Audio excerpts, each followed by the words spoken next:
Sir वो UPSC crack करना था, कलेक्टर बनना है। बन जाएंगे, हो जाएगा क्लियर। यूपीएससी क्रैक करना है। यूपीएससी में तो बहुत चीज़ें होती हैं। तुम्हारे लिए मछली में क्या है? सर मैं तो मतलब वेजिटेरियन हूँ, पर फिर भी मछली में तो मछली ही दिखेगी, और क्या। इसीलिए तुम्हें मछली की आँख यानी कलेक्टर नहीं, पूरी मछली दिख रही है कि पूंछ भी मिल जाए तो काम चला लोगे। पहले क्लियर होना चाहिए कि करना क्या है। समझ रहे हो बात? नहीं, बनना तो कलेक्टर ही है सर, पर वो कहते हैं ना बहुत कठिन है, तो कोचिंग करके भी हो पाएगा या नहीं। वो कहते हैं ना कि सक्सेस रेट जो है 0.1% से भी कम है इसका। देखो, हमारे यहाँ सक्सेस की कोई गारंटी नहीं है, पर हाँ मैं सबको कहता हूँ कि 3-4 साल सबको प्रयास करना ही चाहिए, ताकि करोल बाग ही नहीं, दिल्ली एनसीआर का और गुड़गांव नोएडा तो एनसीआर है, पटना, कानपुर, जहाँ भी ये जो नई सरकार मेट्रो स्टेशन बना रही, जो भी मेट्रो स्टेशन का नाम है, वो मैं सब चाहता हूँ कि सब पे हमारी कोचिंग का जो है लोगो लग जाना चाहिए। सक्सेस की गारंटी तो कोई नहीं देता है, पर इतना ज़रूर है कि 400 छात्रों का जो एक क्लासरूम होता है और एल शेप्ड क्लासरूम रहता है, उसमें बैठने से सक्सेस मिले ना मिले, रिश्ता जरूर बन जाता है। अब रिश्ता क्या है? रिश्ते में ऐसा लगता है कि आज सब कुछ है, आज अब जी नहीं पाएंगे, और अगले दिन मन करता है कि तोड़ो, सब तोड़ के हटाओ। लेकिन करना क्या चाहिए? मैं हमेशा कहता हूं कि अंतरात्मा की आवाज़ जो है वो सुननी चाहिए। अंतरात्मा, अंदर से आवाज़ जो है वो सुनो कि वहाँ क्या चल रहा है, वहाँ क्या कहा जा रहा है। अंदर में यदि बज रहा है कि करिया ब्लाउज करिया साड़ी में फॉर्चूनर लागो, समझ रहे हो बात? अगर ये गाना बज रहा है मान लो, तो समझ जाओ कि तुम कलेक्टर बनोगे और फॉर्चूनर से चलोगे, फॉर्चूनर पे बैठोगे। लेकिन यदि वही अंदर में आवाज़ ये गीत बज रहा है कि लेला पुदीना, तो समझो कि वापस बिहार जो है लौट जाओ, और तुम यहीं मुखर्जी नगर पे, अगर बिहार नहीं लौटे तो फिर मुखर्जी नगर में ठेले पे सब्जी बेचते पाए जाओगे। लेकिन सर मैं तो दिल्ली से आया हूँ, बिहार क्यों लौटूंगा? तुम समझे नहीं, बात दिल्ली की नहीं है। यदि अंतरात्मा में लेला पुदीना बज गया तो जाना तो बिहार ही पड़ेगा।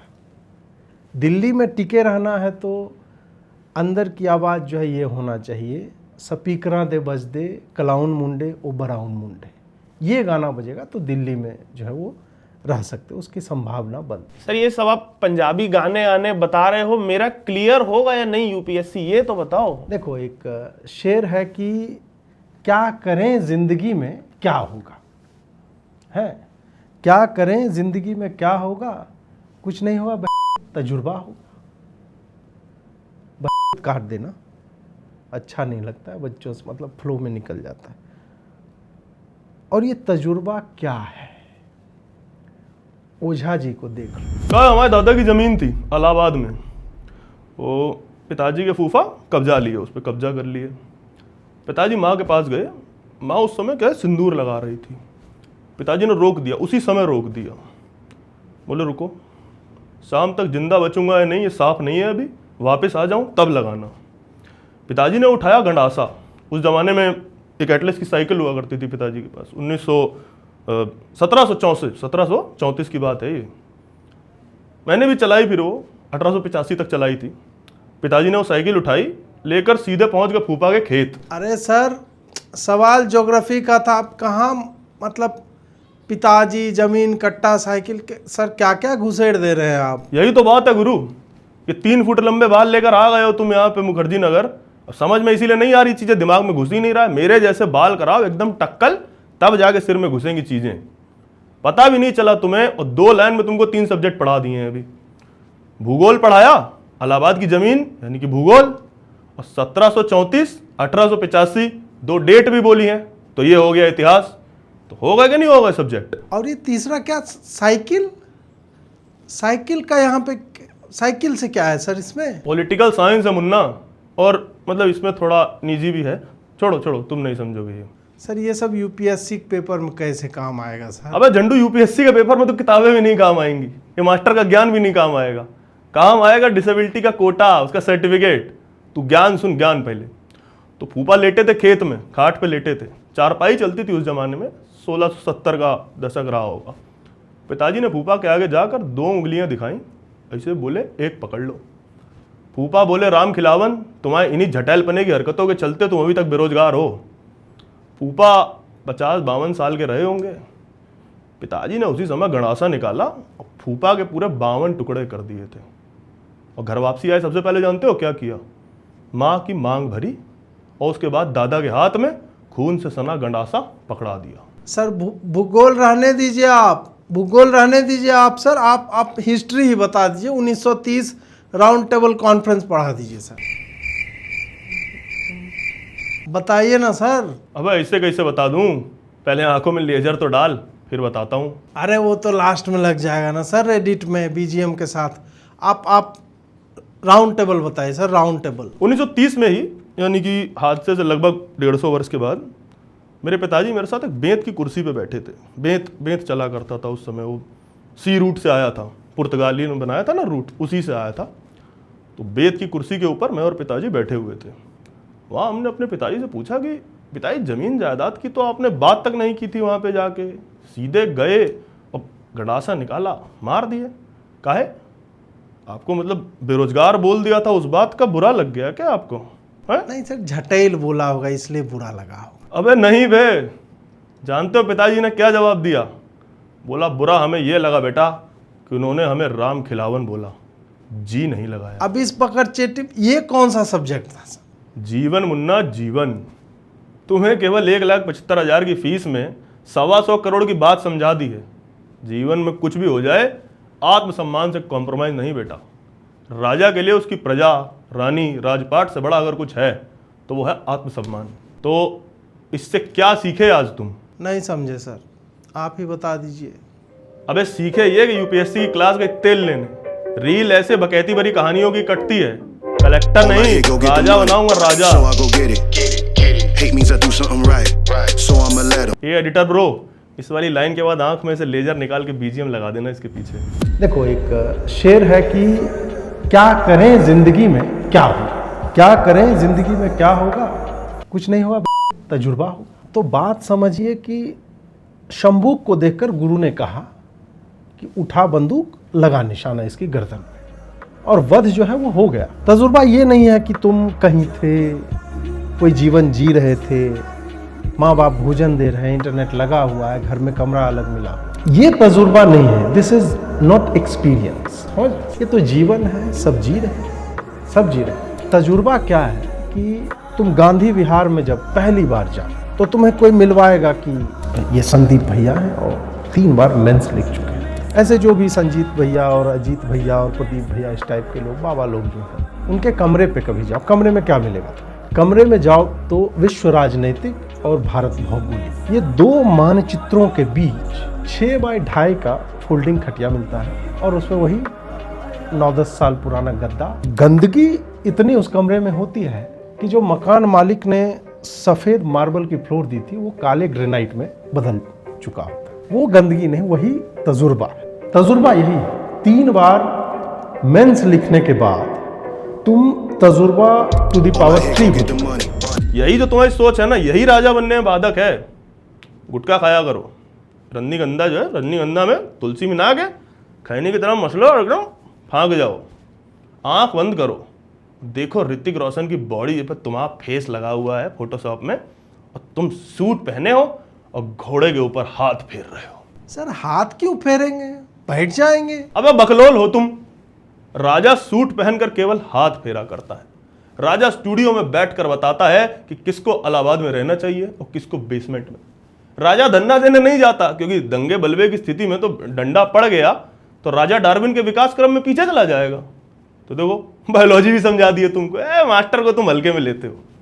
तो राजा जो है घोड़े पे बैठता नहीं है, वो हिंद का सितारा गाना बैकग्राउंड में लगाता है, सफेद काले घोड़े पर हाथ फेर कर प्यार का नाटक किया करता है। राजा 8 सेकंड से अधिक हाथ भी नहीं फेरता, ये भी जान लो। राजा के पास क्या समय की कमी होती है ना। तो यदि ये सब कर सको तभी राजा हो तुम। राजा प्रजा और ये सब क्या है सर? बेटा राजा तो देखो जो है वो बस है, वो होता है, और उसके होने का औचित्य जो है उसके बाप को भी नहीं समझ आता। राजा माने कोचिंग से लेकर रिटायरमेंट तक जो मैनेज कर ले, स्लो मोशन में पैर के जूते से पैंट से होते हुए कमर की बेल्ट, हर 2 बटन पे माइक खट खट खट, रील 1/4 बीतने के बाद ऑफ कैमरा देखते हुए गंभीरता का जो ढोंग रचे, ऑफिस की कुर्सी वो जो सफेद तौलिया वाली होती है ना, वो दिखा के जो प्रभावित कर दे, वो राजा। राजा माने सही पैर होते हुए भी लोकोमोटर डिसेबिलिटी का सर्टिफिकेट। कलेक्टर बने नहीं और रील बना रहे हैं कि बनेंगे तो क्या रुतबा होगा। ट्रेनी बने तो कलेक्टर से बड़ा चैम्बर मांग लिया, और गाड़ी पर नेम प्लेट। नौकरी में करोड़ नहीं अरबों कमाने का टारगेट।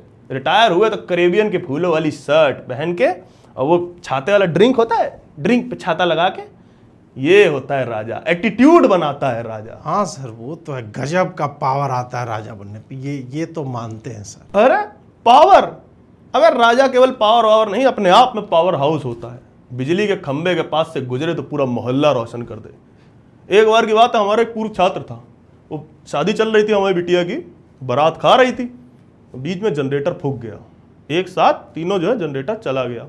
हम हो गए परेशान कि अब सम्मान की बात है भाई, करे तो क्या करें, परिस्थिति कैसे संभाली जाए। छात्र आया, पूछा कि मास्टर साहब क्या हो गया। तुमने पूरी बात बताई। पूछा कि जनरेटर काहे लिए, सरकारी बिजली नहीं है क्या। तुमने बताया कि ट्रांसफार्मर फूका पड़ा था। छात्र ने आप देखा ना था, पोल पर चढ़ा और नंगी दोनों तारे जो थी हाथों से पकड़ के वो एकदम जुड़ा दी। अब वो ट्रांसफार्मर जो है ना, वो पावर हाउस को बिजली सप्लाई करता है और सरकार हमें पैसा देती है। ये होता है राजा, ये होता है एटीट्यूड। अब यहाँ एक बात और जो है मैं तुमसे बताना चाहूँगा, जिससे पहले कि तुम मेरा कोर्स खरीदो और 3-4 साल का देख लेना। साहिर की एक बहुत ही खूबसूरत पंक्ति है, और ये मैं सबको सुनाता हूँ। क्यों सुनाता हूँ, I have no idea, but अच्छा लगता है, कूल लगता है, और रील वील कट के उसमें वो मोटिवेशन में जाता है। तो गम और खुशी में फ़र्क ना महसूस हो जहाँ,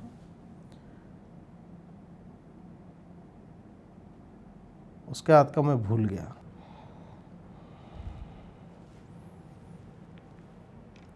तो गम और खुशी में फ़र्क जो महसूस हो जहाँ, जो भी है, शाहिर ने कुछ लिखा था इसी तरह से। और अगली लाइन ये थी कि मैं दिल को उस मुकाम पे लाता चला गया। इसका अर्थ क्या है? जब मैं रामायण पढ़ रहा था और उसमें जब गीता वाले चैप्टर में पहुंचता हूं, जहाँ पे भगवान राम जो है हनुमान जी से गीता में कर्मयोग का दे रहे थे, तो वहाँ पे क्या कहते हैं कि सुख दुखे समय कृत्वा लाभा लाभो जया जय। समझो बात को। शाहिर ने कितनी अच्छी बात कह दी, जो बाद में वाल्मीकि ने कॉपी कर ली, और बाद में फिर उन्होंने, कृष्ण भगवान ने भी कॉपी मार लिया उनका, और वो ये लिखा। तो बात एक ही है कि गम और खुशी में सुख दुखे समय कृत्वा, समझ रहे हो बात। तो वो करना है, वो स्टेटस पाना है जीवन में कि लाभ अलाभ, मतलब लाभ और हानि, जय पराजय, इस सब से मतलब नहीं होना चाहिए। तुम यहाँ आए हो कलेक्टर बनने के लिए, कलेक्टर बनो ना बनो, जैसा कि मैंने कहा कि तेल का पात्र देखो तो पूछो कि क्या फूड इंस्पेक्टर ने इसका इंस्पेक्शन किया है, तो तुम्हें नॉलेज हो जाएगा। और बच्चों को ये भी जब भी मिलो तो बताओ कि यार एक बार यूपीएससी की तैयारी सबको करनी चाहिए। हमारी कोचिंग से कर लें तो और अच्छी बात है, बट एक बार तो करनी चाहिए। ये सब बात जब बताओगे तो जो मैंने बोला कि करोल बाग ही नहीं, बाकी भी जितने मेट्रो स्टेशन बने हैं, बनने वाले हैं, सब पे जो है उसी का नाम आएगा। तो रेंज तो तुमने मेरा देख ही लिया है। कि मैं कहाँ से, मतलब शंभू बध और क्या क्या मैंने तुम्हें नहीं बता दिया। तुम एक छोटा सा प्रश्न लेकर के आए थे, तो समझ ही गए होगे कि मैं केवल एक शिक्षक नहीं हूँ, मैं एक दार्शनिक हूँ और अपने समय से कितना आगे हूँ। और तुम्हें देख के लग ही रहा है कि तुम्हारे तो बाल भी नहीं है। बहुत लोग तो 4-5 वर्ष बाद जब इतनी तैयारी करते हैं उसके बाद इस स्थिति में पहुँचते हैं। तो तुम्हारा ठीक है, तुम आए हो तो तजुर्बा हो सकता है कि तुम पहले से भी लेकर के आए होंगे। तो जो भी है अब देख लो कि कौन सा कोर्स करवाना है, कौन सा कोर्स करना है। और 2-3 साल नहीं हो तो निराश नहीं होना है। लोग निराश होकर के ऐसे ही चले जाते हैं कि मेरा नहीं हुआ और ये नहीं, उसमें बार बार जो है रिन्यू कराते जाना है। लाइब्रेरी का एक्सेस लो, बेसमेंट वाली लाइब्रेरी में भी जा सकते हो, वहाँ बहुत शांति रहती है, कोई आता नहीं है। बच्चों की आत्माएं हो सकता है कि घूमते फिरते आ जाएं, लेकिन ठीक है, हनुमान चालीसा वलीसा जो है रट लो। कहते हैं कुछ लोग कि उससे थोड़ा बहुत फ़ायदा तो मिल ही जाता है। ये सब है, अपना देख लो आगे क्या करना है, तजुर्बा लेना है कि नहीं। और वाह सर, मतलब क्या समझाते हैं सर आप, मुझे पूरा समझ आ गया है। गांधी विहार के बेसमेंट में लूंगा कमरा, कोचिंग से लूंगा तजुर्बा, और मैं तो 4 साल कहीं जाने वाला नहीं हूं। और मेरी अंतरात्मा से कोई आवाज आ रही, कौन सी आ रही, तेरी बहन की मजे मजे। और ये मेरी दृष्टि से मतलब ये पैसे कहाँ जाते हुए दिख रहे हैं, किस कोचिंग के अकाउंट में जाते हुए दिख रहे हैं। अबे राजा, ये प्रमोशन अमोशन परिणाम इस सब की चिंता नहीं करता, तुम भी मत करो बे, सीधा दौड़ में कूद पड़ो, कुछ ना कुछ तो बन ही जाओगे यार। अब देखो, आज जिन्हें सड़कों पे तोतापरी रंग की पैंट पहन कर टिकटॉक बनाना चाहिए था, ऐसे लोग सनी लियोन के साथ नाच रहे हैं कि नहीं नाच रहे हैं। और कई तो ऐसे भी हैं निजी समारोह में घुस के लोगों पे चाटे बरसा देते हैं। सब राजा लोग हैं। कहाँ से आते हैं सब संस्कार? घर ही से आते हैं ना। घर में बीवी पे हाथ छोड़ते होंगे, अब समाज में आए, पब्लिक में आए तो लोगों पे छोड़ने लगे हैं। और तुम तो इन सबसे ज्यादा टैलेंटेड हो। देखो बाल बाल लंबा किए हो, थोड़ा छिछोरा टाइप लग रहा है, लेकिन जॉनी डेप जैसे दिखते हो कि नहीं। तो तुम्हें तो सनी लियोन के साथ आइटम नंबर नहीं, तुम्हें तो पूरी फिल्म मिलेगी, और वो भी ट्रायोलॉजी, 3 समझ रहे हो। हाँ देखो, डेप भाई की तरह किसी अंबर हर्ड के चक्कर में ना पड़ जाना, बर्बाद हो जाओगे, बता रहे हैं। ऐसे भी कई केस आए हैं, कई राजा ऐसे बर्बाद हुए हैं आशिकी में। वो गाना नहीं सुना तुमने, आशिकी में चूर हो गया छोरा काड़ का, या बुड्ढा ने भी पट्टा चाहिए 16 साल का। तो पता नहीं है क्या वो बुड्ढा सिंबॉलिक था, उसमें किस बुड्ढे की बात हो रही है, नहीं समझे। एस्पिरेंट ही तो था वो, एक बुड्ढे ही तो है। तो चलो छोड़ो, निजी हमला नहीं करते, जाने दो। तो तुम अपना लक्ष्य केंद्रित रखो, हैं, टी सीरीज ट्रायोलॉजी। तो इसलिए कह रहा हूं, आज ही एनरोलमेंट करा लो मेरी वाली कोचिंग में, और कल से तुम्हारी एक्टिंग क्लासेस, मेरा मतलब है तुम्हारी यूपीएससी कोचिंग क्लासेस शुरू। बोलो अवध राज की जय। ए एडिटर भाई, और लास्ट में भी वो चिंगारी वाला थोड़ा डाल देना है बीजीएम के साथ। All I hear, go get the money, so I go get it. Hate means I do something right, so I'ma let 'em. Yeah, I'ma let 'em. Yeah, yeah, yeah, I'ma let 'em. I hit the nail on the head. Yeah, yeah, I'ma let 'em. All I hear, go get the money, so I go get it. Hate means I do something right, so I'ma let 'em.